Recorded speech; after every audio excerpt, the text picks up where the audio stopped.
So today I am going to discuss about the ideal usage patterns for EC2, S3, AWS import export service, and AWS storage gateway.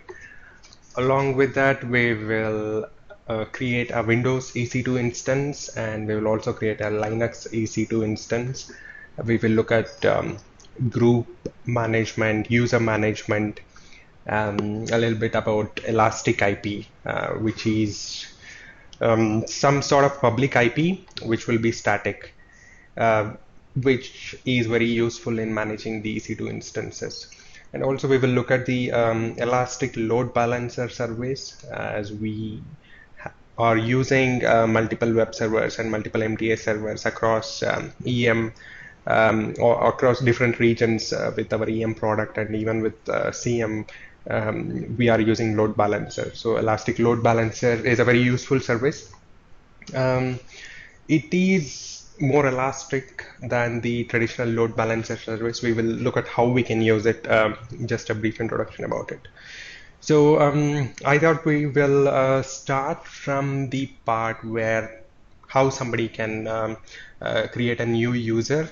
I was looking at the details, and recently Amazon has come up with something where you can just use your existing Amazon shopping account, an Amazon.com account, or Amazon.co.uk account, or Amazon.co.in account to create an Amazon Web Services account. So you just have to log in with the same username and password.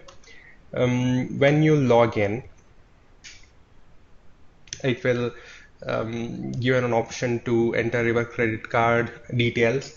So it does not mean that you will be charged for using AWS automatically without your consent.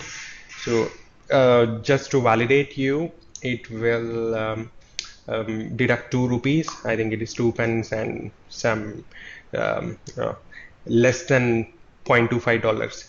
So that will also be credited back to your credit card within 2 days. It is just to validate that you are a real user and not some DDoS attack kind of user creation is being done, and to create multiple EC2 instances and to use the EC2 instance threshold which is available on AWS. So once you create the account, it is very simple. I'm excluding it in this training, as you can log in with your existing shopping account. Once you create the account, you can manage your bills. So the first year will be free, with a fair usage policy, like you can use 700 hours of machine hours. So it can be a single EC2 instance which will run for 700 hours straight, or it can be 10 EC2 instances, each running 100 hours, which will be 700 hours. So that's the pricing policy. So we will start with EC2 instance now. Yeah, before starting with the creation of EC2 instance, I'll just quickly go through the usage patterns for EC2 storage volume. So the EC2 instance store volume is ideal for temporary storage of information that is continually changing. It can be something like buffers, scratch data, and other temporary content. So it has I input output and I storage, which is normally referred to as IOPS. And it can also include NoSQL databases like Cassandra and MongoDB. It is it is more durable than disk storage. It is very highly reliable and available. The number and storage capacity of Amazon EC2 local instance store volumes are fixed and defined by the instance type. So with all these points, let's create an EC2 instance.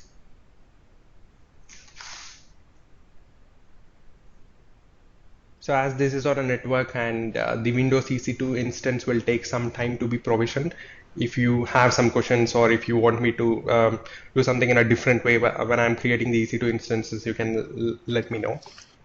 Hey Vivek, Yeah, I can't see your screen. is it? Can everyone else see my I can screen? see your screen. I can see it fine. Yeah. No, I think that the meeting content thing came up real quick to accept the sharing, and it went away before I could click it. I thought it would just come up on its own, but I'm Okay. not seeing it. Let me try to add you again.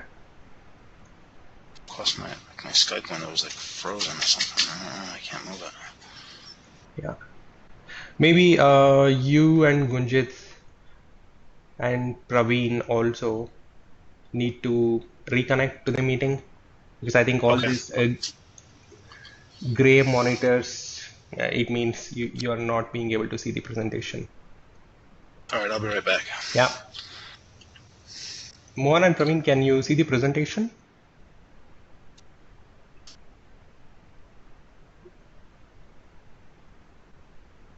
Vivek, they are not available here. Ah, okay. There you can see the screen, right? I can see. Okay, cool.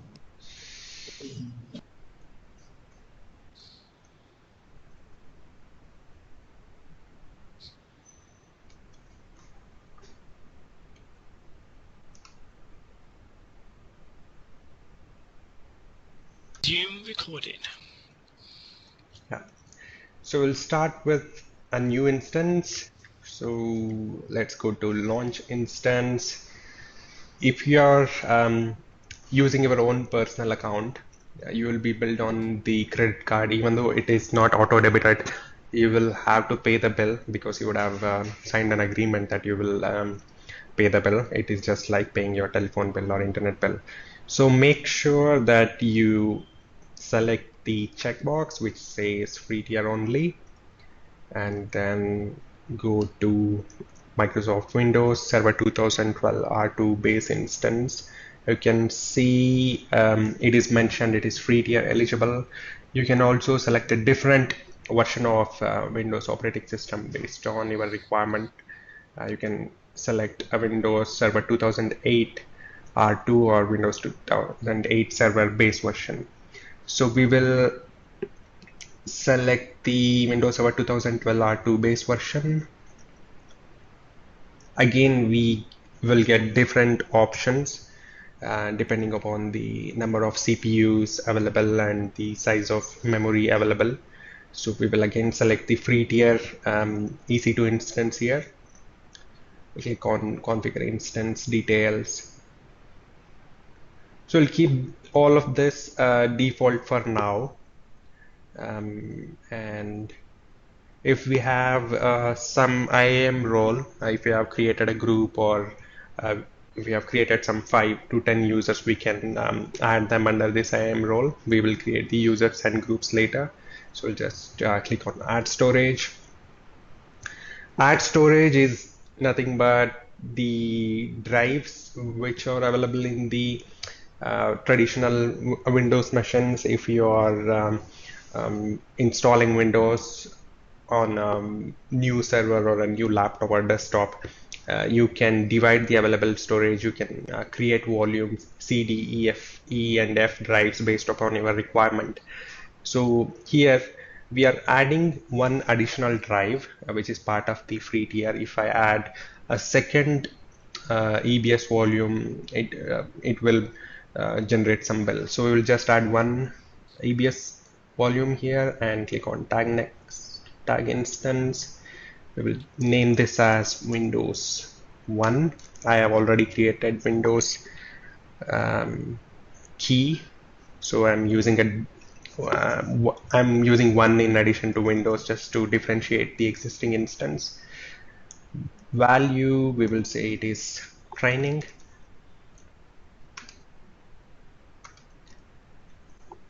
we can use an existing security group, or we can create a new security group. For this example, we will create a new security group.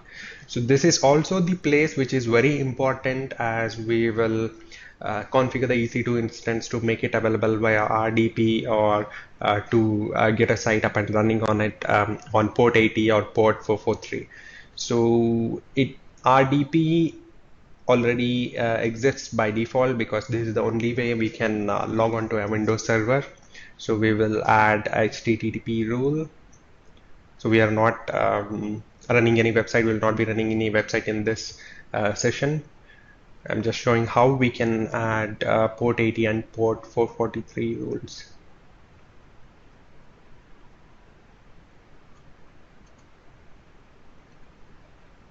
So now this EC2 instance will support RDP, HTTP, and HTTPS.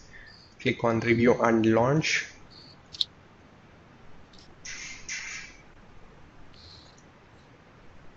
So now we have to generate an access key pair, or we can use an existing key pair.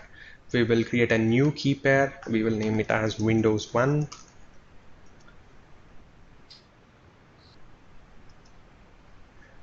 This key pair is nothing but a private key and public key pair. So you can see the description here, which says a key pair consists of a public key that AWS stores and a private key file that you store. Together it helps us connect. In this case, Windows, we can generate a password. I will show you how to generate a password. So as we have downloaded the key pair, now we will click on Launch Instances.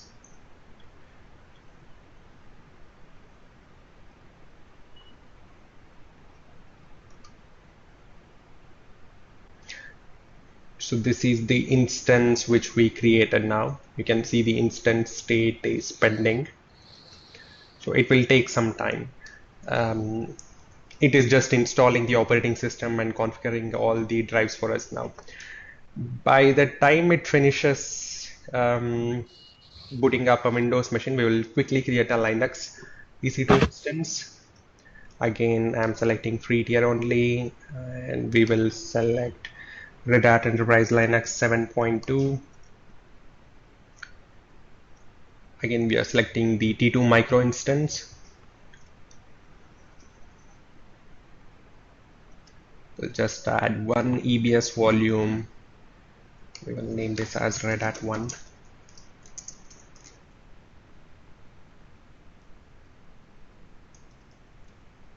Always training.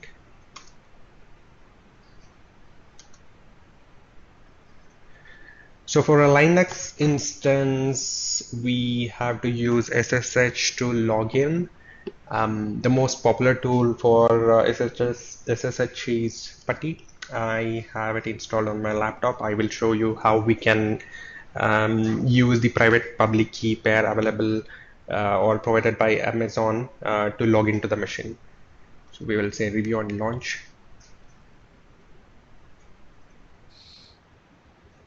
So you can ignore this error message for now, which says improver instance or security group is open to the world. We can use access control layer to make it available within specific IP. If we want to make it available only within an organization, we can specify the public IP of the organization to make it available for all the users who are working from that office.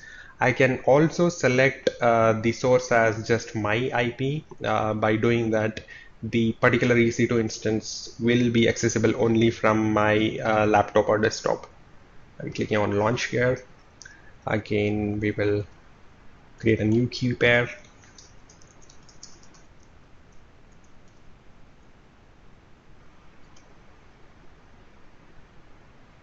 Yep, we'll click on Launch Instance.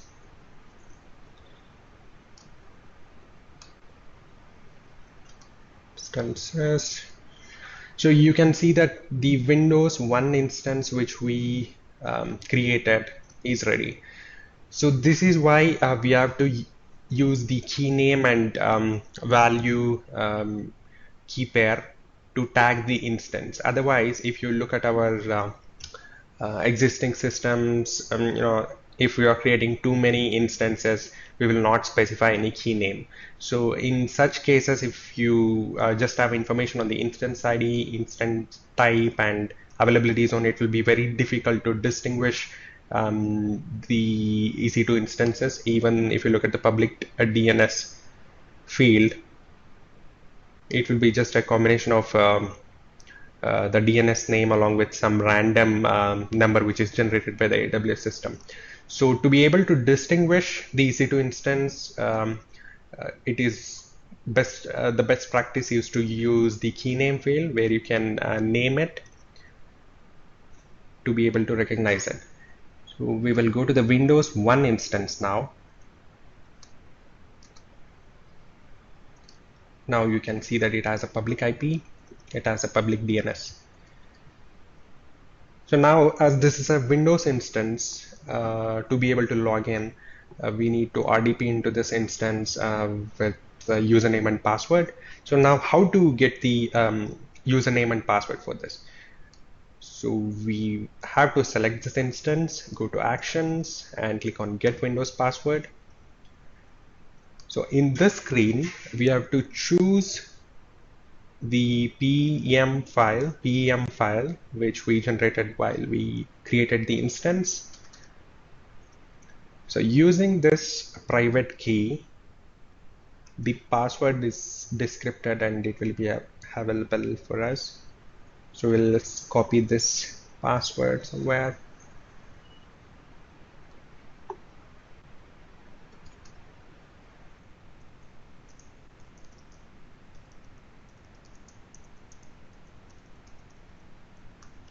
So now we have the Windows password for this instance, and we have the public IP. For a Windows instance, the default username is administrator. No matter how many Windows instances you create on AWS, for all of them, the default username will be same, which is administrator. So we will go to the Windows RDP service from my local machine. I will specify the public IP here. It is 54.169.229.175. In the options, the settings for connection, the RD gateway server setting should be always automatically detect RD gateway server settings. And now the username is administrator.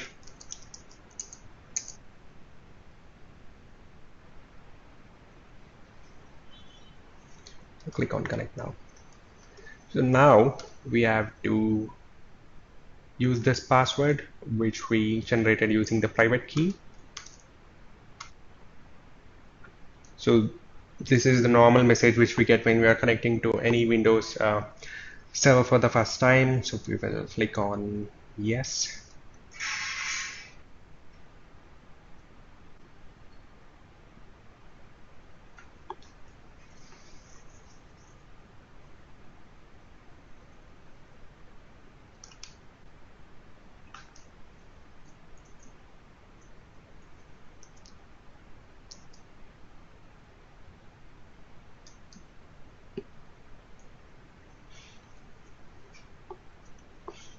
As any Windows machine, this will take some time. We will wait for it to display the desktop.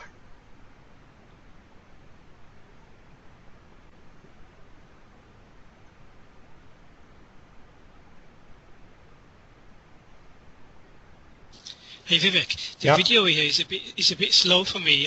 It is a bit of a lag for me. So I know you were talking about the administrator and password, but I'm not sure how you picked that up. I didn't see that. So while this is happening, can you just go back in to AWS and show me what you did with the administrator password?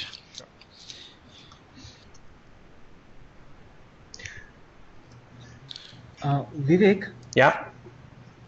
we couldn't see your screen, Vivek. It's like Oh, okay. now you can. Okay, but I couldn't. Can you please stop and share it again? Yeah. Yeah, sure. Yeah. Thanks. Can you see the Windows Server 2012 now? Machine now? Can Yes, you I can see see, the but Windows Mohan EC2 can't. instance? No, Vivek, I couldn't see. Probably I'll disconnect and join back in few minutes. Oh, okay, Mohan, you have to disconnect and join back. Yeah, I'll join now. Everyone else can see the Windows Server 2012 R2 instance, right? Yeah, Yes, I Vivek, I can. can see. Okay, okay. Yes. So this is how we create a Windows EC2 instance on AWS and login. Shaf, I will go back to the section where I generated the Windows password. Thanks. Yeah, so we will minimize this machine now. So we have to click on the EC2 instance which we have created. So this is Windows 1. Windows 1 is the EC2 instance which we created. We have to go to the Actions drop down and then click on Get Windows Password. We have to choose the file which was, Have you actually clicked on anything? Oh, okay. Now I can see it. Yeah, now I can see it. I think there's a bit of delay. Shaf, let me know if you can see Windows 1 and a key name now here, the one which I'm highlighting now. Yeah. Yeah. So I've selected this and I'm going to the Actions drop down. Then clicking on Get Windows Password option. So when I click on the Get Windows Password option, it will prompt me to choose the PEM file. The PEM file is nothing but the private key which we downloaded when we downloaded the key pair when we created the EC2 instance. So I will go and select, this is the private key. You can see that it is named as windows1.pem. So after selecting the private key, I'm clicking on the decrypt password button. You can see that it is generating the same password again. Right. Yeah, so this is how we get the password. After we get the password, we just have to use the normal RDP way. Yes, So that's fine. Yeah, we have to use this public IP, and the username and password will be administrator, and the password will be the one which we generated using the private key. So if you remember how the desktops in Media Manager and STL web servers look like, you must have noticed the details here, which you can see on the right top corner. There's an instance ID, public IP, private IP, and the size of the instance, which is T2 micro, and the architecture is AMD. So this is how the Media Manager and STL web instances have been provisioned for our use. So after this stage, so you can use this instance just like using your normal Windows machine. So you can go to the Server Manager, you can install software, you can browse the internet and download the required software. You can add roles and features also, as we have just booted this machine. It is a freshly installed Windows machine now. It will take some time to display the roles and features. We will see if, okay.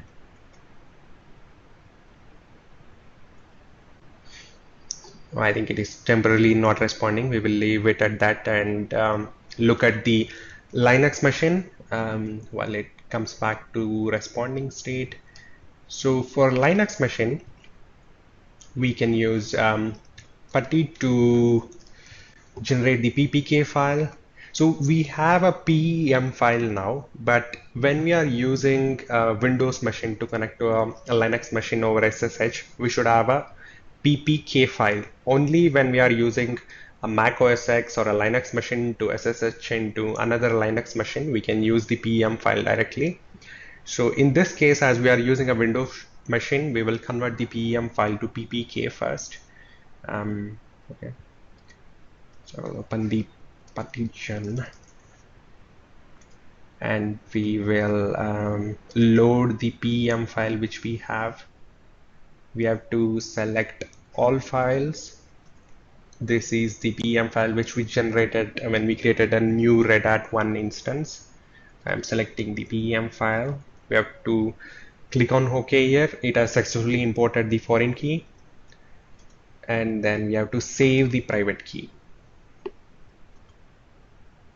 So we will save this as redat1.ppk, and we can close this now. So if I go back to the directory, you can see that we have a redat1.ppk file now. This is the private key which we will use to SSH into the Linux instance. Now we will go back to PuTTY, the SSH client. Again, the host name will be the public IP of the Linux machine here. We will take the public IP of the redat1 instance.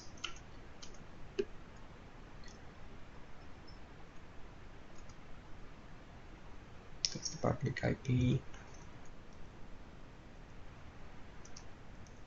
So this is the public IP. Now we have to include the private key in PPK format. We don't have to enter any password here. So we have to go to SSH here, and then when we expand SSH, we will get auth. We have to select the PPK file and click on open.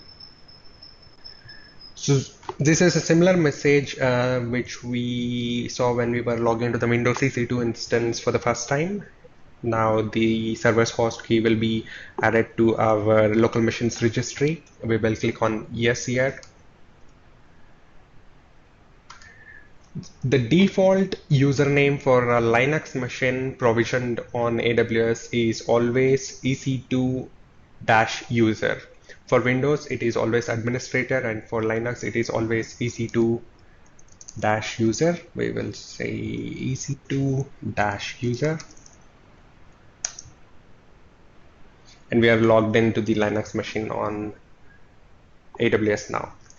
So after this, it is just the normal Linux operations which we do. We can mount file systems, we can create directories, we can install software.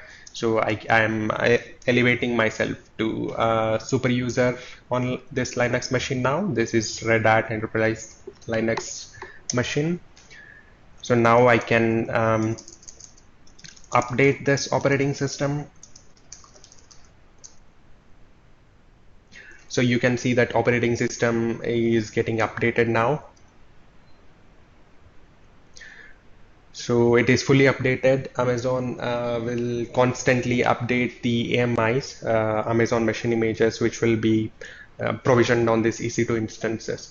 So if we start an EC2 instance, if we launch an EC2 instance at a time when Amazon has not updated the Amazon machine images, but the updates are available on the Red Hat side of things, when we say yum install update, it will install all the updates, so that we will always have the latest version of operating system. So here also we can install Apache, which is equivalent of IIS on Windows, and then we can use any Java or Java server page based website and run it on this machine. So if somebody wants to try out Linux, it's difficult to even use VMware Workstation. If you want to use VMware Workstation or VMware Server, you have to install the tool, or you have to install the software and then get a live CD or an installable Linux CD and install it to create your own virtual machine and do something on it. But with Amazon Web Services, if you want to try a Linux machine, it is this simple. You just have to go launch a Linux instance and you will have a Linux instance in like 5 minutes. So I will log out of this Linux instance. We'll go back to the Windows instance and see what we have there. Okay, so now this is back in responding state. In the add roles and features wizard, click on next here. So this is the Windows server instance which we have created. Click on next again. So this is similar to the normal Windows machine. If I want IIS, which we use with our EM and CM products, we can just add IAS. Click on next.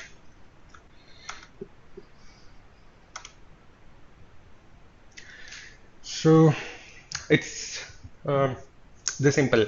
After IIS is installed, we can just copy some software which we need to install. We can even copy our EM deployer and install on this machine. We can copy using OneDrive or Google Drive, or we can use S3 bucket also. But if we are using S3 bucket, one thing to remember with S3 bucket is whatever you upload to S3 bucket, it is free. Amazon will not charge you for uploading anything to S3. But when you're accessing something back from S3, it will be charged. So make sure that when you're trying out Amazon Web Services, you don't use it like OneDrive to transfer files. I will show you how to use S3 bucket to share files, but don't use it for large files. So this is the Windows EC2 instance. Now we will go back to S3 and look at how we can create an S3 bucket and give access to others using identity access management.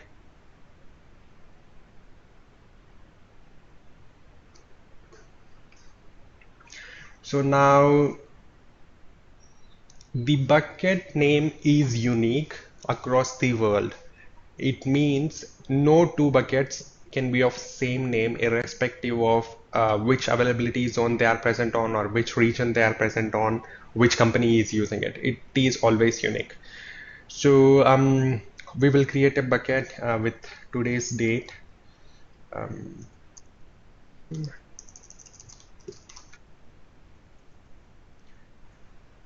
So we will try to create this. Maybe somebody might have already created. Yeah. Somebody as okay, this is lower characters. We will try it with lower characters. So the bucket name should be always with lowercase characters. Yeah, that is strange. Nobody has created a bucket name.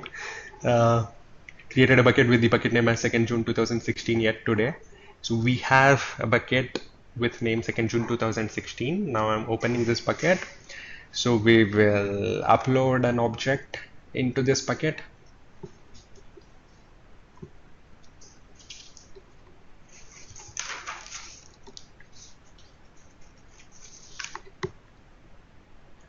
So let's click on add files.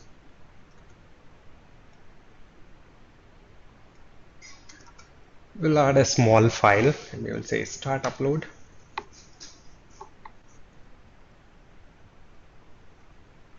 So now we have a bucket and we have an object inside the bucket.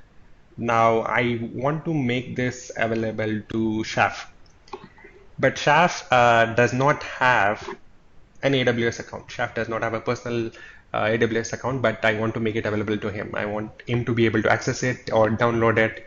So how do we do it? So for that, you can put it in my media manager account, Vivek. Yeah, we can use that also. Any AWS authenticated user can access the object inside the S3 bucket. But still, if you want somebody to be able to access it on an IAM based role, you can create a user. So we'll go to the identity and access management console. We will create a user here, creating a user. So now it will display an access key and secret access key. So this access key and secret access key is useful only when somebody is connecting to AWS console via APIs. So if they are constantly connecting to the AWS console and if they are making changes, if they are deploying code, if they are committing changes, then they can use this access key and secret key. For normal usage, it can be just the username and password.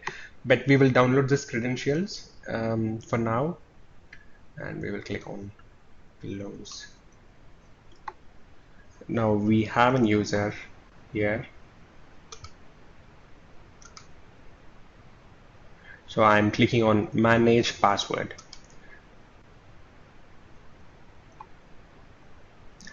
So here we can auto generate a password. It will use some algorithm and generate a password randomly, or we can generate a custom password also. You can also see there is an option which says require user to create a new password at next sign in. So this was security again. Even with our EM system, we have the same feature where somebody logging in for the first time will have to change the password. For our session, we will just keep it simple. I'm putting some password here, a simple password for this training. So then I'm clicking on apply.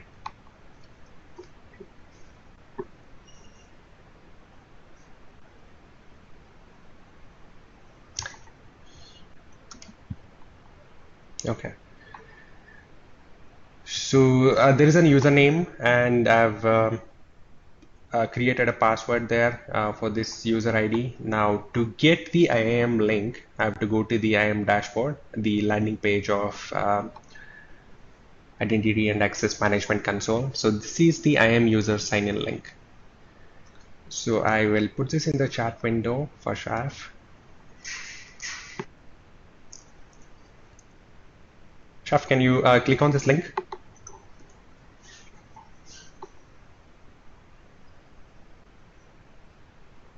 Give me a minute, Vivek. Yeah, sure.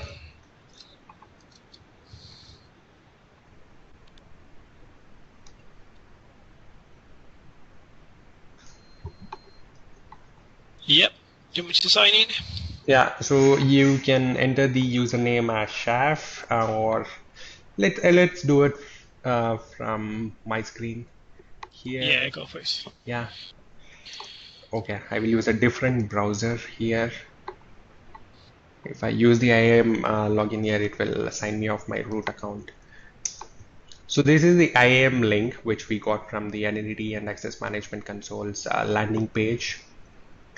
So this account name is similar to the Cloud Operations Global account which we use in SDL. So the username was Shaf, and created a password.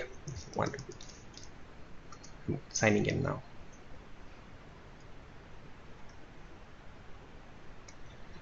There you go. So Shaf has logged in as an Identity and Access Management user now. He does not have a root account, but he is still able to log in. So this is how you can create users and give them access on AWS console. Now, if I go back to the Identity and Access Management console here,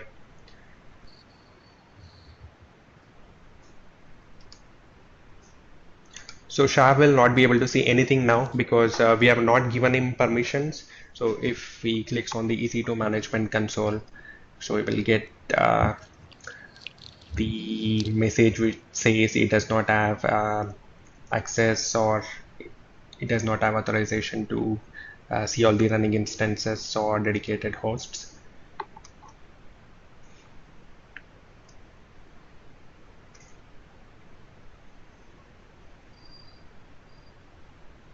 Yeah. So we have not given any access to this user ID. That is why we have messages which says you are not authorized to describe running instances. So how do we differentiate access? How do we give a specific access to somebody without giving access on some other module or some other service? So to do that, we can use Identity and Access Management Service. We can create some groups. We will quickly create some groups here. We will say developers. Here we can say developers will have access to Elastic transcoder form. Say next and create group. So we have a group which says developers. We'll create another group. We will say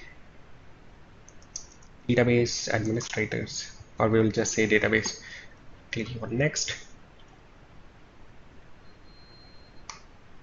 Now I don't want the DBS to be able to access Elastic transcoder, so I will give them some different access here. So I'm giving them full access on DynamoDB. Clicking on next. create group. We'll create one more group. We'll call it as operations. On next.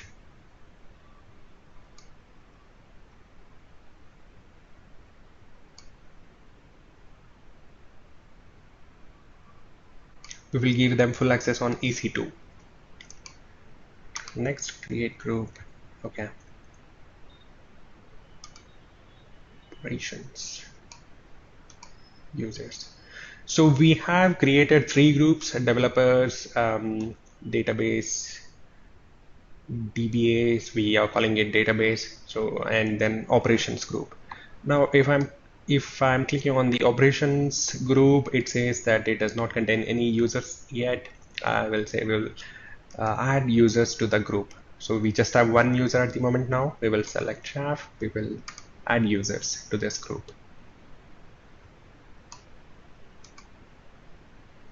So now Chaf was not able to see EC2 instances here. So now we have added him to a group which has full access to Amazon EC2. So we will refresh this page.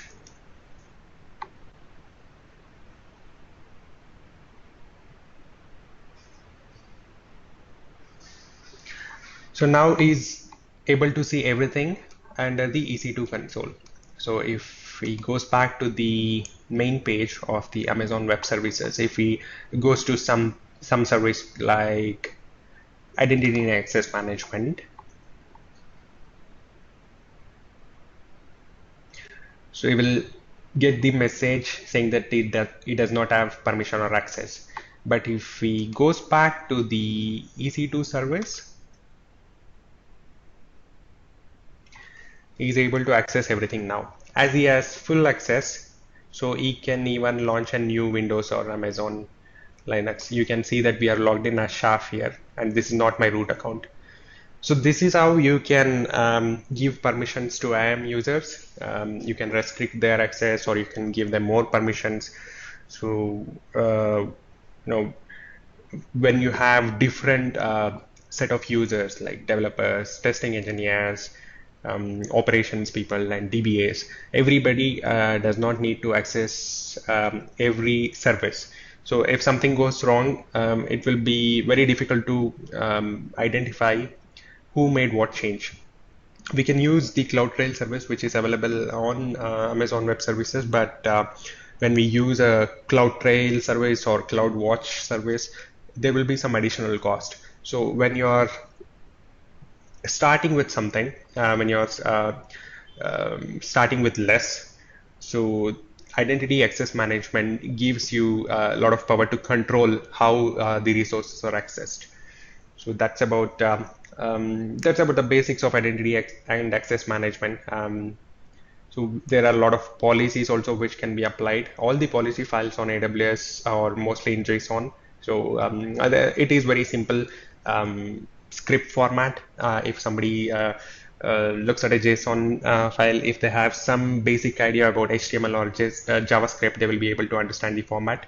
Normally, keywords like allow or deny will be part of the JSON files, which can be modified to edit the policy file and give access on certain services or resources and restrict access on certain resources or services. So we will go back to the dashboard. So we have looked at EC2 and S3 and Identity Access Management in a bit detail, which will be sufficient for us to start with AWS. I'll quickly show you what is Elastic IP, which will be useful when you're actually trying to create a website and make it available for the public. So the problem with these running instances is you don't have a DNS system. You don't have your own infrastructure to manage public IP. In such a case, if something happens, if the server goes into a non-responsive state here, so you will have to reboot the system. But when you reboot the system, you will lose the public IP. So when somebody has a website which should be available to the general public, the IP or the DNS should be mapped into a domain name. You can use some domain name provider like GoDaddy, you will buy a domain name and you will use this public IP, and you would have linked this public IP with that domain name. But as soon as you reboot the system, so everything will be lost. So there will be no way to get back the public IP, because it will go to the general public IP pool, which will be randomly assigned to somebody else. So how do we avoid this happening? So for that, we use Elastic IP service, which is part of the EC2 console, EC2 module. We will say allocate new address. We will click on S allocate. Yeah. So we have a new Elastic IP, which is a static IP. So this IP belongs to your AWS account now. So you can associate this Elastic IP with an EC2 instance. So now we will have to go back and check the EC2 dashboard to see to which instance we have to associate this Elastic IP address. The key name will not be displayed here. We will select one instance now. I am saying associate. Now this instance has this Elastic IP. So we can put this Elastic IP in a domain name system like GoDaddy. I am not sure if I can disassociate an IP address now, but we'll see what I have here.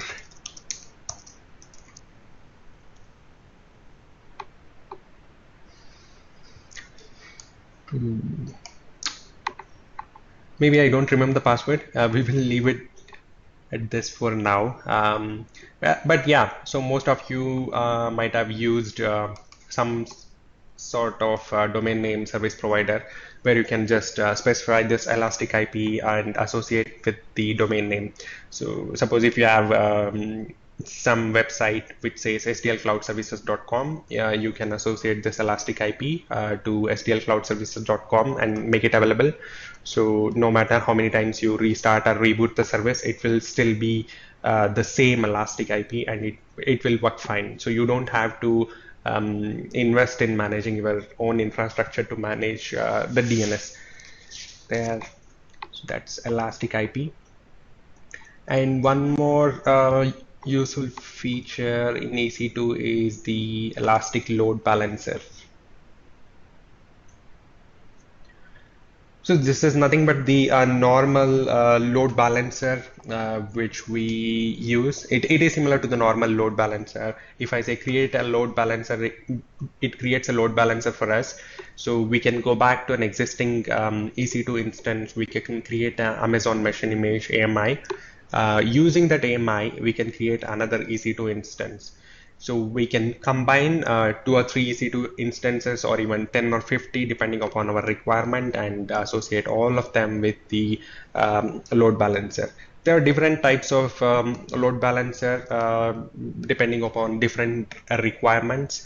So we will not look at those differences in this session. But if we need more performance, or if we have too many users in the order of hundreds of thousands of users, then we can use more instances and add all of them into the load balancer. So one more important feature I wanted to show you in EC2 service is the dedicated hosts feature.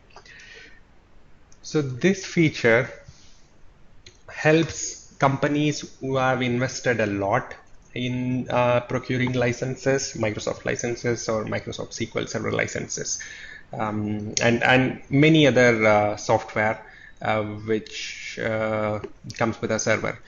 So in such a case, when the company decides to go on a public cloud, the public cloud, whether it is AWS, Azure, or Azure, they will include the Microsoft operating system license cost also when they provision an EC2 instance. So, but at such a situation, the license which we already have, it will be wasted. It will be of no use for us. So we would lose a lot of money. In such a situation, we can use the dedicated hosts feature. It is based on the BYOD principle. They call it as BYOL, bring your own license. We can just get the machines, we can install the operating systems, Windows operating systems without the product key, and we can apply the license which we already have. Thereby, it helps us save a lot of money on licensing. The instance charging, which is done on hourly basis, will be reduced for us. So yeah, we have looked at almost all the important features on EC2, S3, and identity and access management. So I'm not covering the MFA part again, as we have created our own MFAs a lot of times. We have all of us have the Cloud Operations Global account, and we are using our phones or some other virtual devices as MFA devices.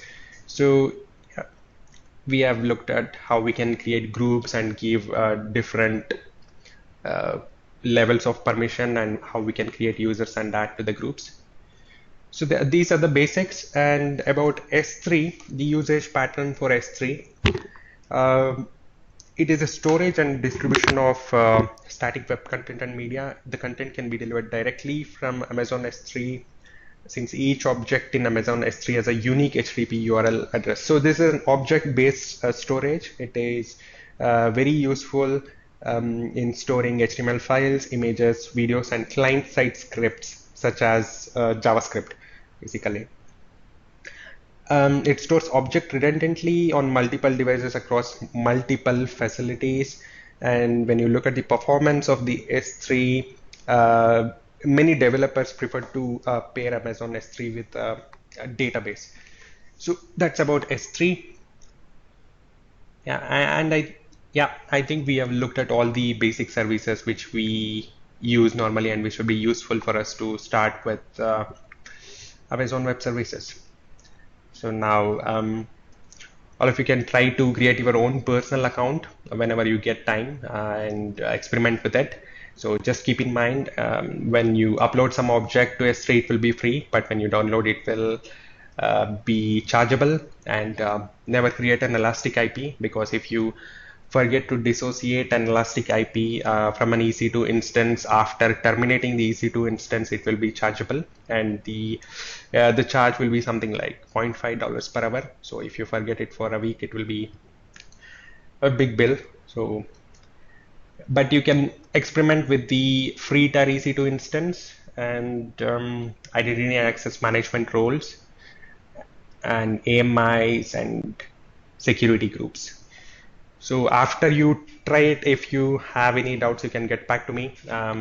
If you need any more information, or if you have any questions when you start experimenting with AWS Web Services.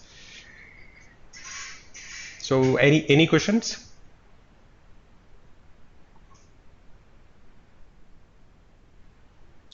Nothing for me.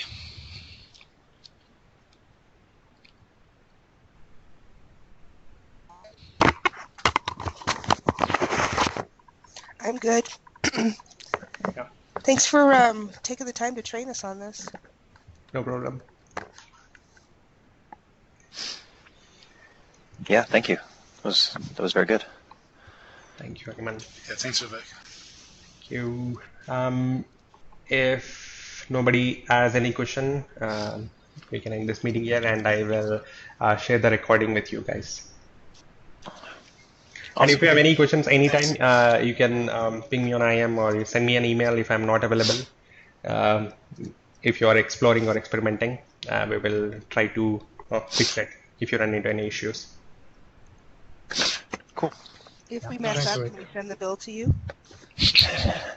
Sorry? I said if we mess up, can we send the bill to you? Yeah, about that. Good that you mentioned it.